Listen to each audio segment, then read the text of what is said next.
Introducing first, fighting out the blue corner with a professional records of 17 wins, 15 wins coming by way of knockout with no defeat. Challenger, boy, Carl Martin. Cross the ring, fighting out the red corner with a professional records of 38 wins, 19 wins, coming by way of knockout with 9 defeat and 3 bouts even. The reigning and defending Philippine Super Bantamweight Champion, Mark Anthony Geraldo. Bantamweight tayo para sa mga hindi nakakaalam kung Mga pinakamagaling na boksingero in history of Philippine boxing. Rex Haka, sino pa ba hindi nakakilala kay Jim Rex Haka? And of course, Jun Talape. white trunks and the red trim at kalaban niyang si Mark Anthony here dito sa Ultimate Knockout Challenge. I like the Kofit. Bumabato ng jabs. Yan. He's starting to, to club. Kanina ni Martin, itong si Geraldo trying to get in. Ano bang gagawin sa akin ito? At yun, kumonti ng kombinasyon doon si Martin. Experience na meron to si Mark Anthony Geraldo. He has fought the best and he is the Honor and privilege of calling his fight before the pandemic started. No? Pero ito naman natin, nagsusukatan pa rin silang dalawa. So far, na distansya at least to land that punch to the body. Parang kahit may upuan, makita ang action dito ng malapitan itong dalawang boksingero. That was an interesting first round.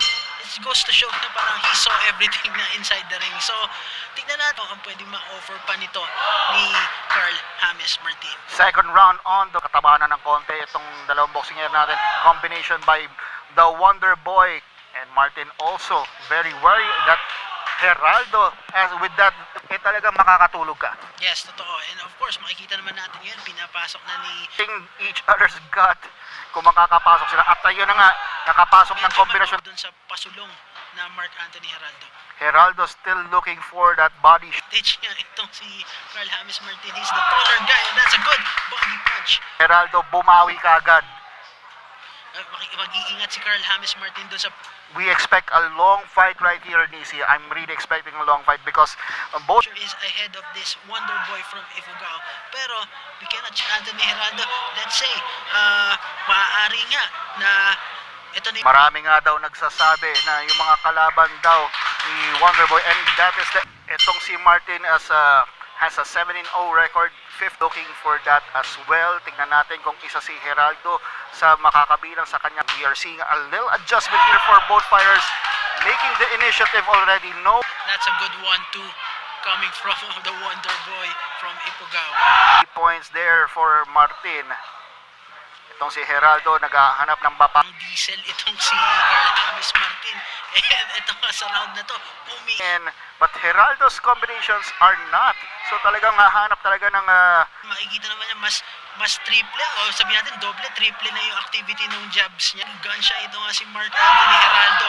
And of course, pag walang activity on the driver's seat, hindi na niya pinakakawalan pa. And Martin along the way, so the unpredictability is there for the Wonder Boy. Ganda nung check right hook from Carl James Martin. Attempts to close the gap. At ito na nga si Geraldo. Ito naman si Wonder Boy. Nakakapasok no? From the face to the body. Dito na natin nakita yung mga in-ring adjustments for both fighters. Alam mo yan, lahat ng klaseng gustong suntok na gustong bitawan ni Mark. Doing a good job using that jab for distancing. This I'm curious kung ano ang gagawin o maaaring gawin ni kanya to at least to put his offense into good use. Is talagang pas on the receiving end ng mga jabs na binabato ni Carl James Martinez. So far, very effective. This is another round of boxing right here for both fighters. Round number, looking to keep an unblemished record. Entry there for Martin, and another combination coming into Parang kung sa Rubik's Cube, alam mo na paano i-solve yung puzzle for Carl kung ano yung mga gusto niya yung batong suntok, so kung saan pwedeng pumasok, para lang, linear lang, hindi naman nanggagaling from other angles. So, ang other side, kunyari doon sa weak spot, nga nito ni Mark Anthony Heraldo, and then, is what we are seeing right here. At yan nga, good combination to the body by si Mark Anthony Heraldo na parang, uy, pupunta sa katawan, titirahin naman niya sa ulo. Wonder Boy, and good action right there from El General. Pero at ito na, palitan ulit. Strikes to the body by Heraldo. Countering to the face and body. Missing on that tumba. Yes, that's a veteran in him. Ito nga, parang lalo palusong palagi itong si Mark Anthony Heraldo. 10 seconds na po tayo sa round number 4. And both boxers getting The fifth round. at itong si El General meron successfully countering itong si Martin using that right. Si Carl James Martin. Oh, that's a good counter. Alam mo itong mga papasok ni Heraldo coming into attacking Martin. Attacking and nakakanakaw siya ng mga konting suntok papasok. Yes, and of course, yun nga si Martin. He's not, hindi ko naman masabi na hindi ganun ineffective lang pagdating dito kay Carl James Martin dahil basang-basa niya kung saan manggagaling. From Heraldo, all aggression pero not much success in those. Both fighters sizing up. A good punch there to the body by the... Para tayong bumalik sa slow pace na action dito. And this is a 12 round dito. Yun, nakapasok ng konti doon si Heraldo. And initiating the attack. That's a big... Both fighters are good in sizing. Pero tingnan natin kung makapag-adjust. Tinamaan. Oh, tinamaan si Martin doon. Nasaktan siya. Nakatikim doon si Martin. Medyo nag-alanganin. Nakakita ng puwang si Heraldo. Trying, getting one to the face right there. Na nagkakaroon siya ng kumpiyansa as the fight progresses. Ito, dun sa kalaban mo, it's going to be dangerous for him. Kasi kahit pa paano, ang dami na nakalaban in the sport of boxing. At kanina. And it has been the story of this fight. And there you go. Of Carl James Martin. Yung kadalasan doon makikita mo pag once na alam mo various position. Now, makikita mo naman dito parang nakarecover na rin si Carl James Martin. That's a... Pasok doon ang kaliwa ni Martin. Nakapasok din sa katawan. And we are seeing more. At kanina round si Heraldo. ng variation dun sa punches ni Carl James Martin. He's starting to confuse. Kung minsan confusing siya, bibitaw si Carl James Martin. Kala ni Mark Anthony Vince sa taas, sabay magsiswitch na itong si Carl James Martin. Good counter there. Naramdaman yun ni Heraldo. Pero sa powerful punch to take in. Pero si Heraldo, sige pa rin. Tibay din naman ito ni Ayun. Mark Anthony Heraldo, pero parang nasaktan itong si Mark Anthony punch. Another solid one from Carl James Martin. Bawi naman to si Heraldo with a roundhouse. Team na sinasabi nga natin kanina, hindi siya na-attack. At eto na nga, balik tayo sa ating laban, El General versus the Wonder Boy. For distance management for pagdating dito kay Carl James is to at least ito nga si Mark Anthony Heraldo pag unang pasok pa lang nila galing sa unang at yung pagtagal dito at nakapasok na naman doon si Martin with a cut. huling-huli si Mark Anthony Heraldo doon. Akala niya kaya na niya ibig ko sabihin if he would defend the shot. And again, Martin initiating the attack there. But you can see, yan ang pinapatunayan niya ngayon.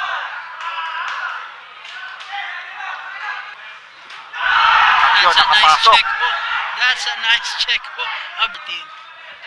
And combination there by Heraldo goes in. Heraldo trying to control the fight, pero look at that counter by... From Mark Anthony Heraldo. Again, pasok si Geraldo. That counter punch by Martin always Job so far, parang pang-5, pang-4 na yung best pinatama yan. at the ultimate knockout challenge between Geraldo. So inayos muna ng ating referee ang laban at action is back. Mag-jab muna bago pumasok at so far nagiging successful Receiving end of that check right hook. and Martin You partner, I told you a while ago, medyo dapat matatapos itong laban na to. at kanina pinapasok pa rin ni Geraldo. He's selling an attack pero that pesky right hook by Martin is always on. And Martin trying to initiate some action. Siya naman daw susubukan niya back to the defensive stance at nakakapasok ng konting jab dito si Martin. Bibitaw ng suntok at kung kailan tatama ang dama. Umalis kaagad, alam niyang pwede siya makulong doon ni Geraldo. Ito si Wonderboy, he can come in anytime. That's At ayan na, medyo at eto na nga, Geraldo again initiating that. Against tayo partner. Ayun, nagkapalitan ng konti doon. Ngayon medyo nagpalit si Carl James Martin. Pero of Easy. course makikita naman natin, it's very obvious na leading na itong si Carl James Martin. So, pwede rin 7-1. It's a tough round to score yung first round pero let's see kung ano pa ang pwede pang ma-offer ito ni Carl James. Surging. At ito na nga, nag-normalize na tayo dito sa ating boxing at the start shooting the attack at hindi makapasok si Geraldo. No? Ang ganda ng step. It also serves as an avenue for him to showcase yung ibang dimension na knockout artist. But it goes to show na he is also a good boxer. He has a Puzzle on how to get in. A little success but more on the Carl James Martin in launching that kind of upper. again good condition away from those attacks by Geraldo. Look at that, how good and the haymaker missed by Geraldo at saka Delmar Pello. Now number 10 underway, starting off with those jabs, missing on those combinations pero First plate, yung main event natin is the Yun. second plate. nakakaguti Carl James Martin. And Geraldo, puro mukha naman ang sinusubukan ng tamaan ngayon. A few adjustments from Geraldo. Good condition. Kung tingin nila ito nga si Carl James Martin is all Ayun. tingin ko,